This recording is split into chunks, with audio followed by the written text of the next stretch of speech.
Good morning. I'm coming to you currently from my Crumbs Cakery kitchen.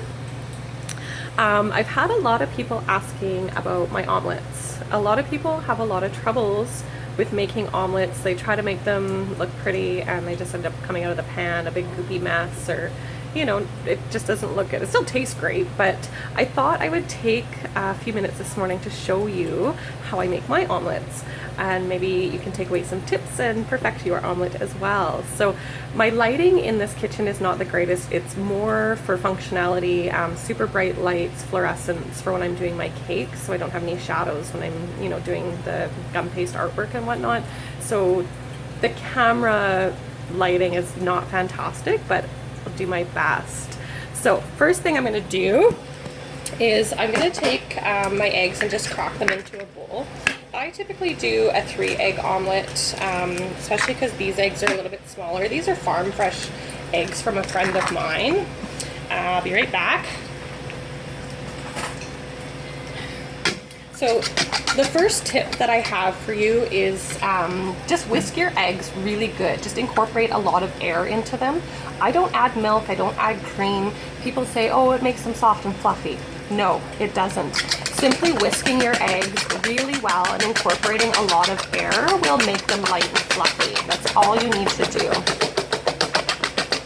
So once you've got that done, I like to have this part prepared ahead of time. So then what I've got is I've got about a cup of spinach, and then I've got some pre-cut red peppers and onions that I like to add to my omelet as well. So I'm going to take this over to the stove and I'm going to set the camera up so you can see what I'm doing in the pan, because that's the most important part.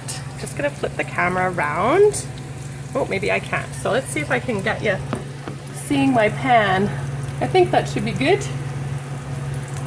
So the first thing that I'm going to do is add a little bit of coconut oil to my pan, just about a teaspoon. I just eyeball it, don't need a ton. Just give that a little slosh around there. You want to make sure that your pan is nice and hot as well. So when you put your vegetables in, they should sizzle a little bit. You're going to get a nice sear on those. And you're not going to end up with yucky, mushy vegetables. It'll just be a little crisp, a little browning, which adds a little bit of flavor to them.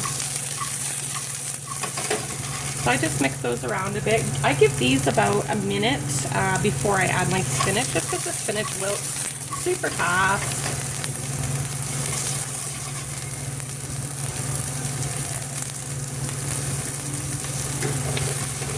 Got a few other things on the go for soup this morning at work.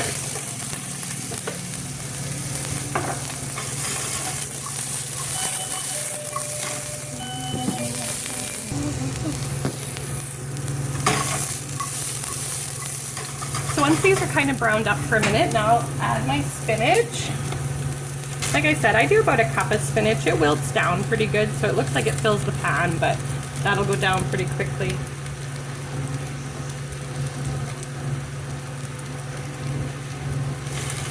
So I just kind of move this around a little bit to get it evenly heated.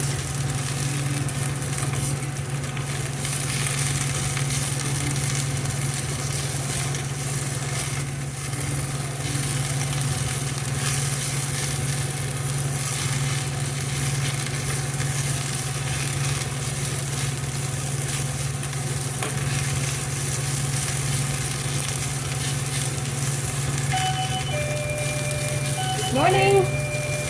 How are you doing? Pretty good, thanks. Good. Yes, that was good, right? I was so... We did too. We went for a bike ride yesterday. We took the kids out, and it was just kind of sprinkling the sun. When we first got it, we're like, oh, no big deal. We get halfway, we were like 5 kilometers from home, and it was like, oh.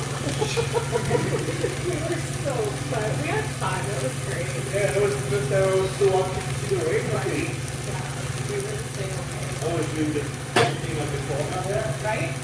and I was speaking like that speed there, so I didn't see anything from me until my level.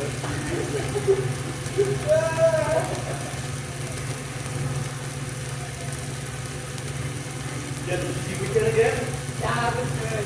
Yeah. Weddings? I'm gonna pick it up and sit off here. Yeah, all over the place, eh? Yeah, all over the place.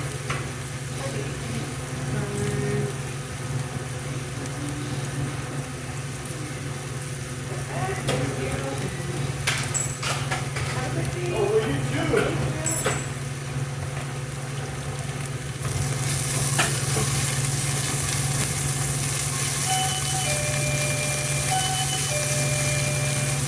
Okay, so customer's gone, and now you can see this point, the spinach is all nicely wilted, so now is when I'm going to add my egg.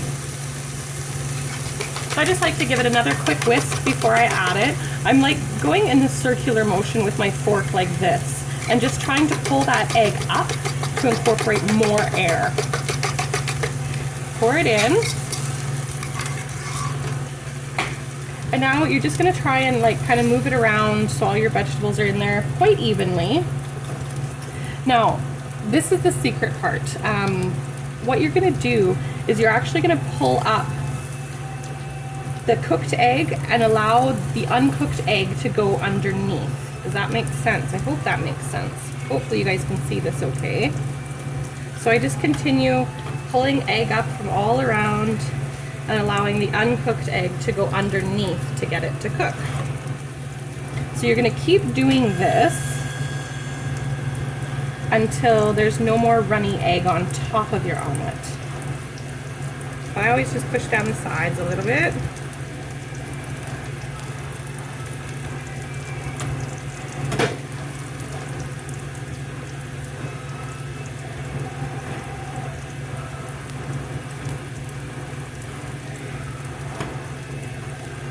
You can see there's just a little bit more coming down the side there.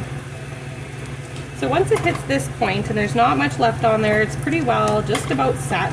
I let it go for, I don't know, 30 seconds, maybe 45, not a whole ton of time. And then what I'm gonna do is I'm gonna flip it. This part, I would recommend either having a really big spatula like this to flip it. Otherwise, I just shake my pan and do a quick flip. It definitely takes some practice.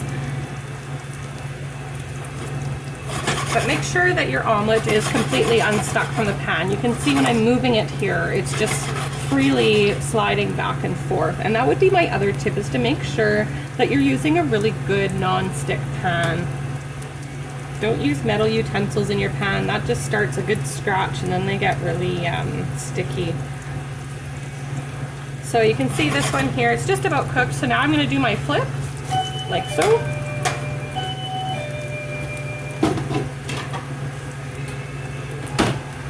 Morning. How are you doing? Good. Good.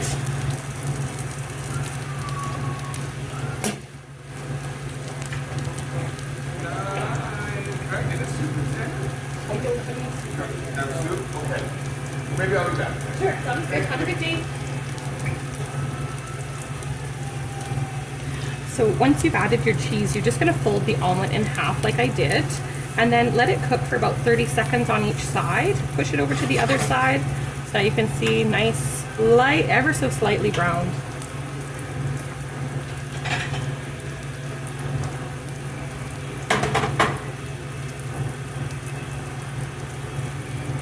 And this will just allow the cheese to melt a little bit. And then you just slide it off and it's done. Pretty sweet, huh? Now I'm gonna eat my breakfast, hopefully in peace. Have a great day, guys. Bye.